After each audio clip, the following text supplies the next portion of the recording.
Okay, so you've got all your wood cut. The next thing you want to do is start drilling your pocket holes. So I've got my 3/4 by 17.5, 3/4 by 17.5 boards here. And I've got this Kreg kit that I bought at Home Depot. I'm going to use that for all of my pocket holes. And I think I'm actually going to use this piece because it looks like with a 3/4 inch board, it just sets flush right on the end of it. And then I can clamp it to my work surface here. And then make sure you set up your drill bit for the right depth as well. So we got 3/4 inch here. We want 3 9/16 from this part of the bit, not the very tip, but this part up to where the collar is. And I just pointed to the wrong one. You want where the second part is. So 3 9/16 right there. So I've got my work on the bench. I'm gonna grab this little clamp that came with the tool. Get this thing clamped in.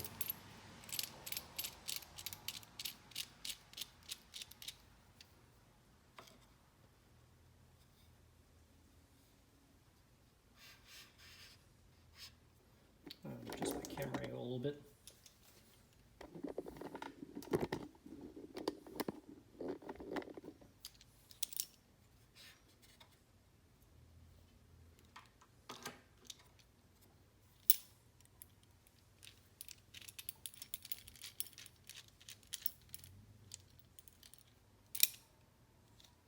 Actually, I don't think I'm going to be able to clamp it with this clamp to the work surface, so I'm just going to have to clamp the pocket hole jig to the work. This clamp will not open far enough, so if you get a clamp that does open far enough, you can clamp it to your work surface. So make sure it's nice and straight, centered on your work, flush with the end for a 3/4 board. For a different size board, it would be different.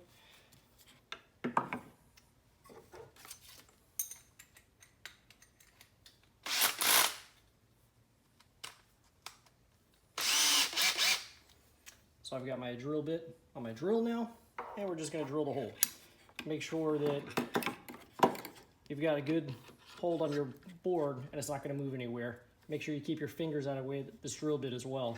That's why I wanted to kind of clamp it to the work surface, but that's just not going to work in this circumstance. And also keep in mind that this drill bit's going to go past the work a little bit, so make sure you're not going to hit anything as you're drilling the hole.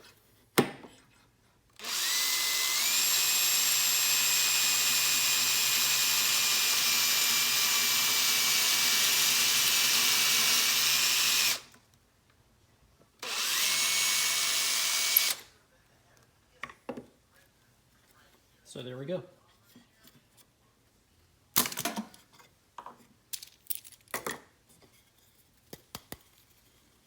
Got ourselves a nice little pocket hole here.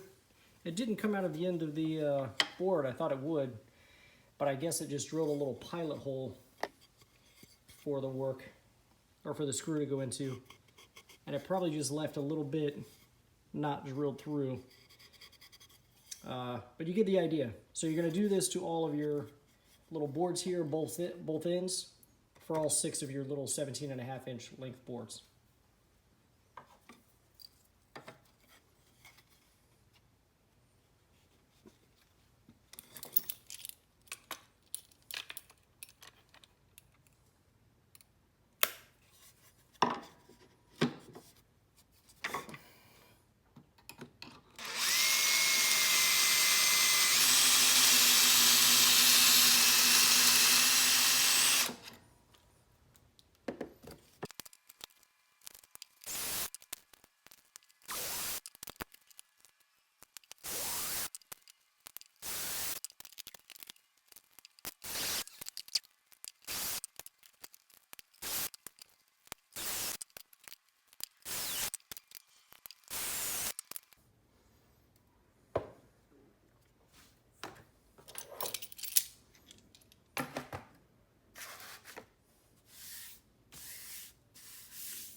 So now you've got all of your pocket holes drilled out, you should have something that looks like this. And it's going to look the same on both sides, as you can see. So from here, we're going to start to assemble the sides of the TV stand. So we've got the part that you cut off your legs. The dimensions for that are on the Excel sheet at the beginning of the video. So I'm not going to get into the links of those, but basically what you want to do, I'll get all my stuff out of the way here.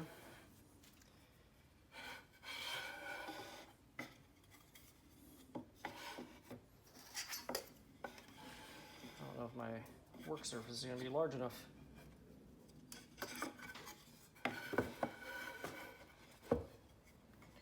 Just barely, maybe.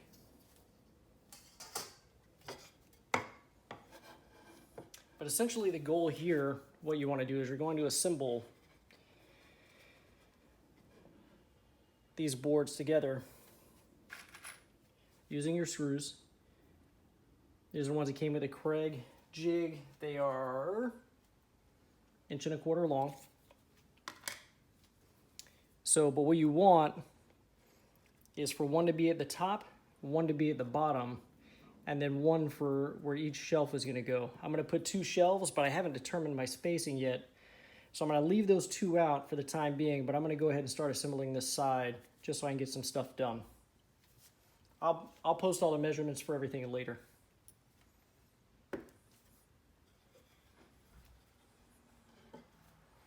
So I'm going to do one side at a time so everything's not in the way.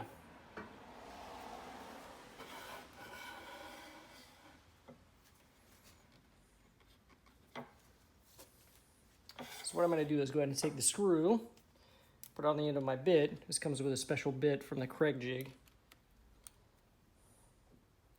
I'm just going to get it started just a little bit.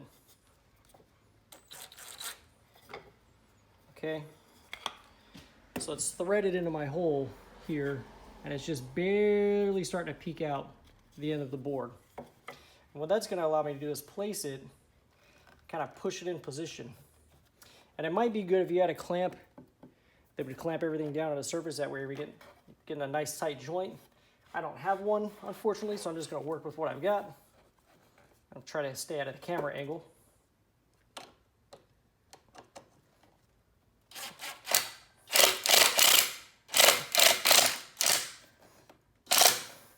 But that's going to pull nice and tight up to your board, nice and flush, assuming you got a nice 90-degree angle there. I'm just going to do the same thing on the other end.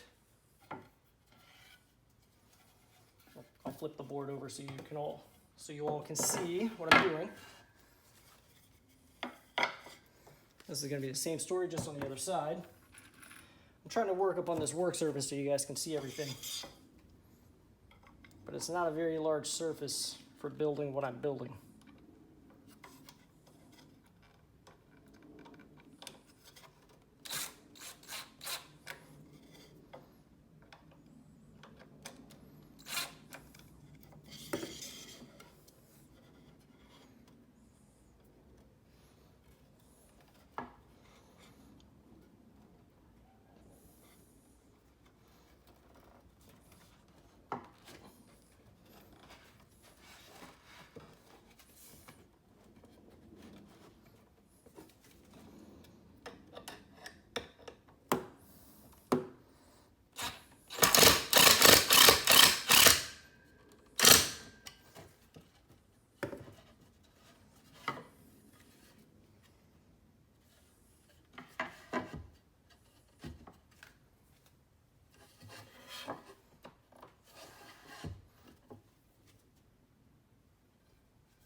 there we go. We've got one side assembled. Let's go ahead and do the other side.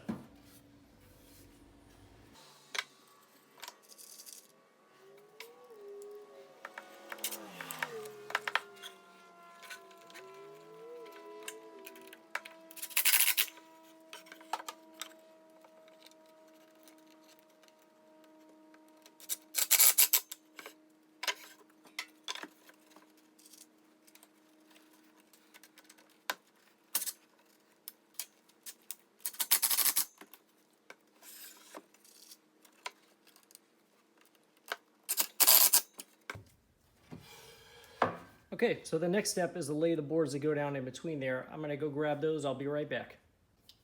Okay people, so I went ahead and did the math here. Wanted to make sure I was getting everything done right. Went ahead and cut 2 more boards, so now your total number for these is gonna be 8. You're gonna need 8 of them. And your spacing here is gonna be 8.5 from board to board. So 8.5 from this face on this board to this face on this board. And the same thing here, 8.5 inches from this board to here, and that will leave you with 8.5 here to here. Because I wanted it all to be, I want to have essentially 3 shelves to put stuff, and I wanted it all to be equispaced from top to bottom. So I've marked my marks on this side. I need to mark that side as well. Either that, or I can put it on this side, pop it in there, and then put a speed square in there, make sure everything's square, but I don't have a speed square, so I guess I have to measure it. Let's stick it in that way. So let's measure that out, make sure we're getting 8.5.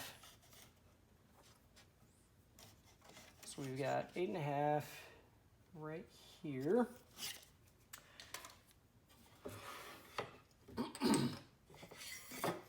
Let's go ahead and get this first board in there.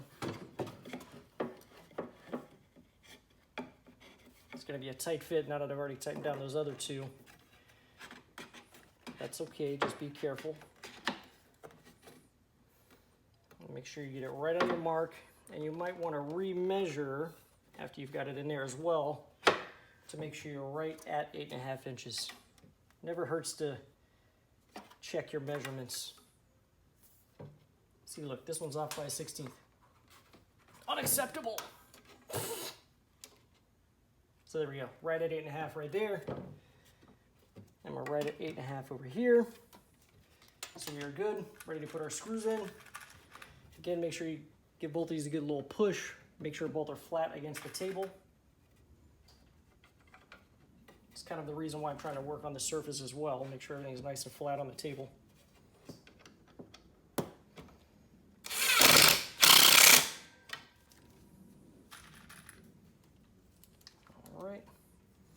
If you want to be really diligent, you can check this again, make sure it didn't move, but I'm sure it's good. It was in there nice and tight.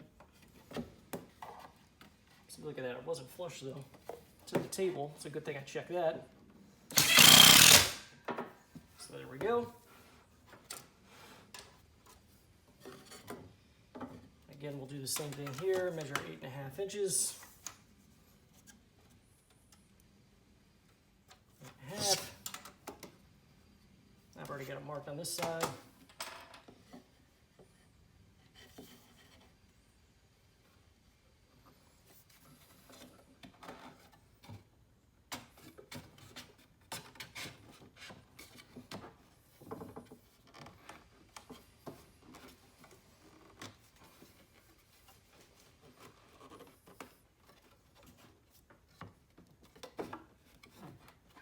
Okay. Check our measurements.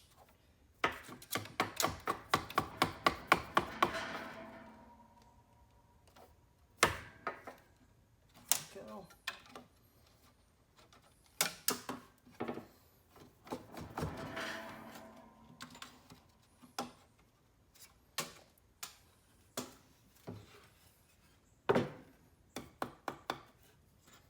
It's easier to tap it if it's off the table.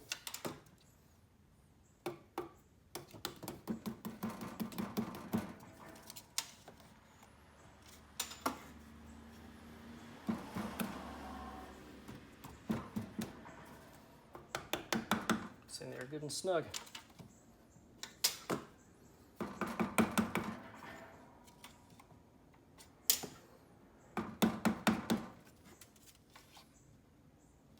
check this one again, make sure it didn't move. And we're good. So we'll run our screws. Again, making sure everything's flush with the table.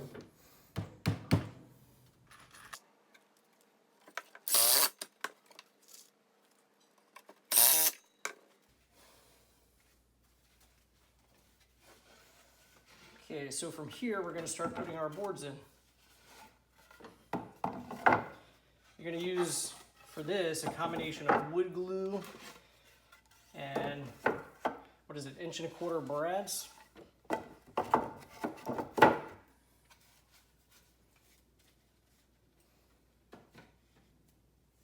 So right now I'm just kind of laying them into position to see how I want to set this up.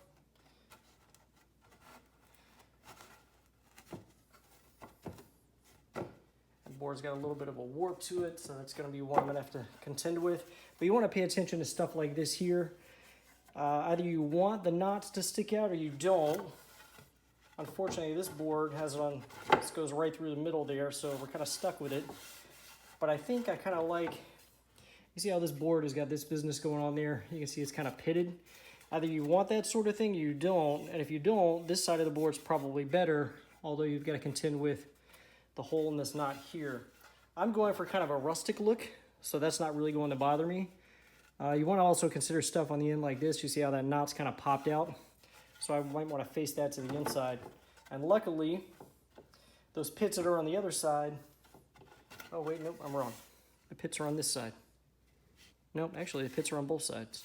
Anyways, my point is, you want to look at your boards and analyze which ones you want to go, how you want them to face, based off the look you're going for and everything. You could have bought a nicer wood, but I wanted something a little cheaper. So I just went with the common pine instead of the, what do they call it, the terminology? The select pine.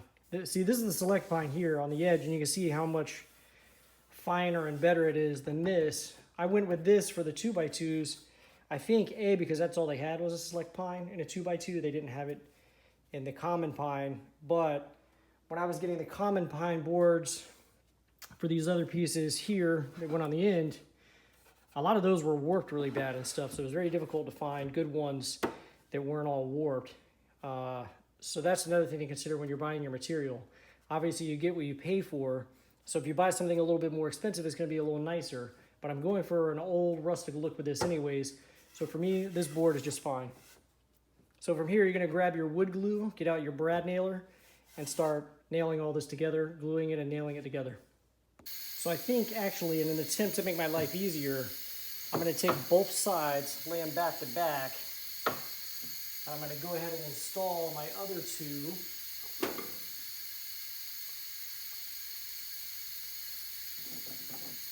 That go on the side before I actually put the boards on there, because I can just line everything right up and I know where everything goes. But when I drilled my holes, I only did 6 boards, so I've got to do 2 more boards worth real quick. Look at that, with the magic of YouTube, I'm done drilling the holes already. Holy moly. Let's go ahead and install these bad boys. And as you can hear, my regulator on my daggone compressor has started leaking. I wasn't doing that last time I used it. Yeah, well, as long as it works.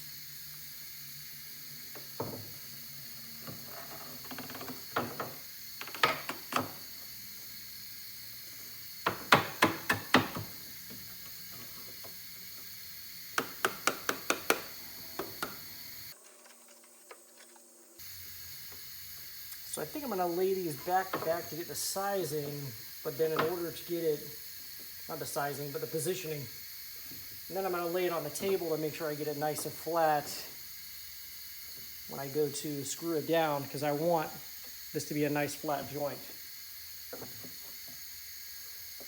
Except that doesn't seem to work on this side, because this board is obviously a little bit shorter than this board was. So when I shoved this board in, it opened up this one a little bit. So I guess I'm just gonna have to mark that one really good. Make sure it's in the right spot.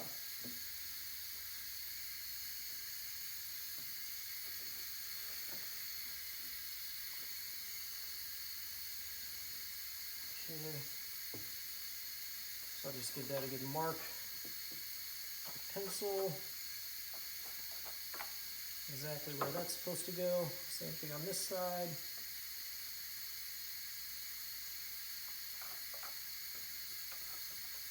Hit both sides. And we will attach these two boards using our screws.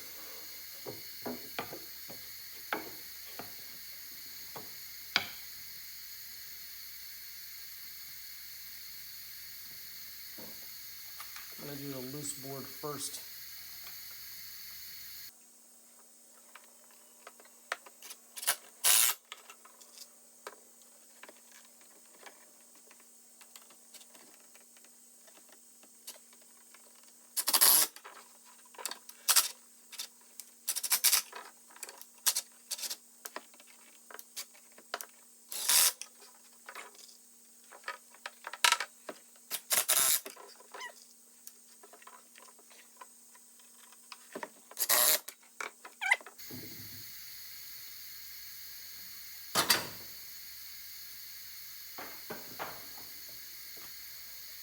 So from here, we're just going to take a bit of wood glue, nothing fancy. And don't rip the top off of it like I just did, open it. And you're going to lay a little bit of wood glue right in here.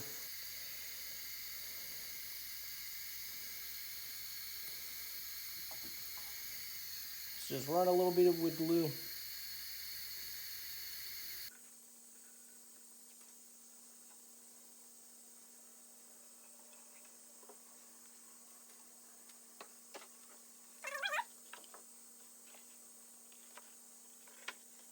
So from here, you take an 1.25 inch brad nails, pop those in a nail gun.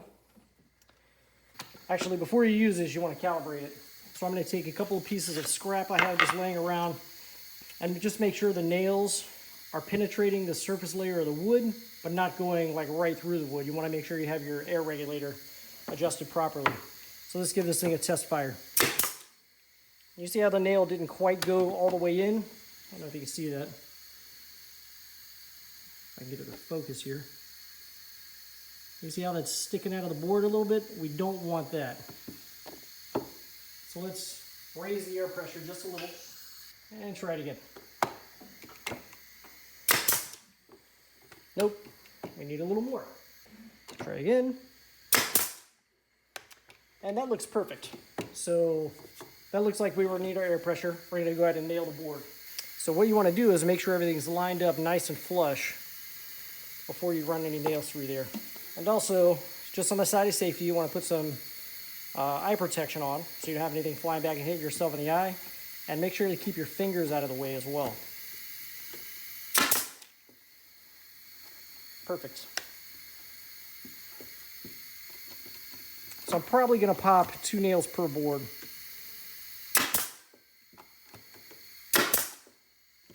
And I'm not going to focus too much on where I'm putting them. Like I said, I want this to look a little rustic, so I'm just kind of popping them in there, no big deal.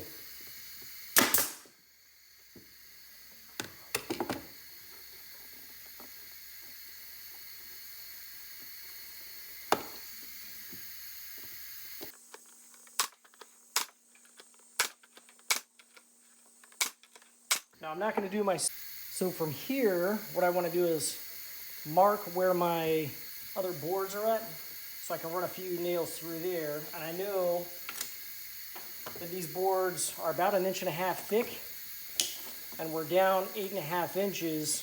1.5 inches plus 8.5 would be 10 inches. So that's about right where the board starts. So I'm going to come down about 3/4 inch from there, and that's where I'm going to put my nails. So 10 3/4. And I'm just going to feel that to verify that's right in the middle. Yep. So I'm just going to make a couple of lines on each board just so I know where 10 3/4 is at, to make sure I'm hitting my board all the way across. I'm going to do the same thing over here, 10 3/4 down, make a couple of marks. All right. I'll probably just do 1 nail per board here, just because I don't need like 1,000 nails in this thing.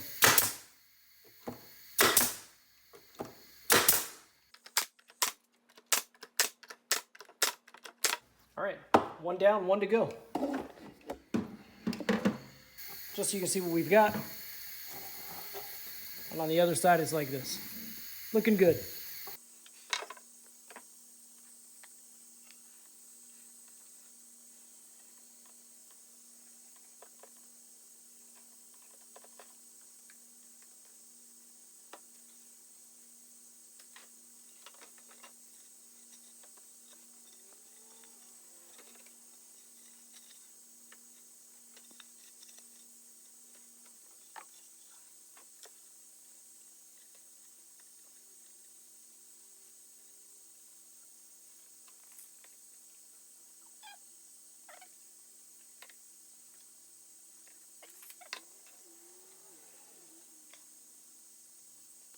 So if you run into this situation like I have on this board, where the boards aren't fitting perfectly tight, just kind of do your best to space them out equally like I've done here.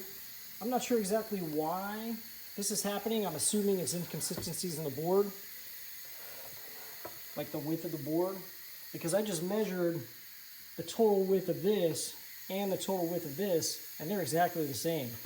So I'm assuming it's just, you know, cheap board buying that common pine. If you would have bought the Select, maybe it would be a more consistent width. But I'm having that issue on this one where this board just seems to be a little bit thinner than the other board I just used. So I don't think it's a big deal, but you might. So just make sure you're paying attention to that when you're buying your wood. Maybe get the Select pine. But like I said, I'm just going to try to make sure these are spaced equidistant. I'm pretty good at eyeballing stuff like that. That'll be good enough for me.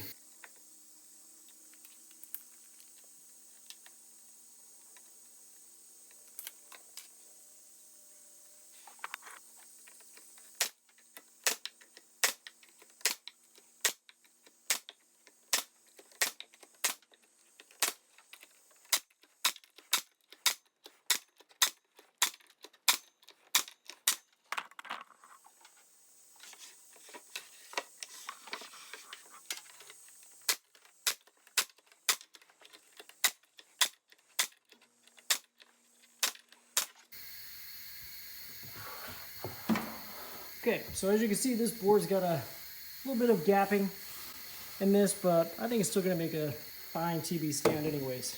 So we've got these two side boards made, these side pieces. Now we're going to go ahead and move on to making the shelves and the bottom of it.